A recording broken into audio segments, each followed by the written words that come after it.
မင်္ဂလာပါဒီနေ့မှာတော့ all in all ဆိုတဲ့စကားလုံးလေးကိုအတူတူလေ့လာကြရအောင် in summary ဒါမှမဟုတ် overall လို့အဓိပ္ပာယ်ရပါတယ် the trip was long but all in all it was fun ခရီးကရှည်ပေမဲ့လို့ခြုံငုံပြီးပြောရလို့ရှိရင်ပျော်စရာကောင်းတယ် he made some mistakes but all in all he did well သူအမှားအနည်းငယ်လုပ်ပေမဲ့ခြုံပြီးပြောရလို့ရှိရင်ကောင်းကောင်းလုပ်နိုင်ခဲ့တယ် The movie was a bit slow, but the ending was exciting. All in all, it was good. သူရှင်ကနှင်းပေမဲ့လို့အဆုံးပိုင်းကျတော့စိတ်လှုပ်ရှားစရာကောင်းတယ်။ခြုံပြီးပြောရလို့ရှိရင်ကောင်းပါတယ်။ The exam was difficult, but I passed. All in all,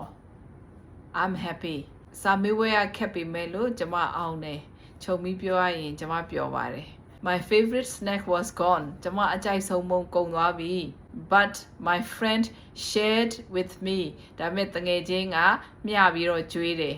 All in all, I had a good lunch. ခြုံပြီးပြောရလို့ရှိရင်နေ့လည်စာအဆင်ပြေပါတယ် I couldn't play football. ဘောလုံးမကစားရဘူး But I read a great book. ဒါပေမဲ့စာအုပ်ကောင်းကောင်းတစ်အုပ်ဖတ်ခဲ့တယ် All in all, it was a peaceful day. ခြုံငုံပြီးပြောရလို့ရှိရင်အေးချမ်းချမ်းရှိတဲ့နေ့လေးပါပဲ All in all, it was okay. ခြုံပြီးပြောရလို့ရှိရင်အဆင်ပြေပါတယ်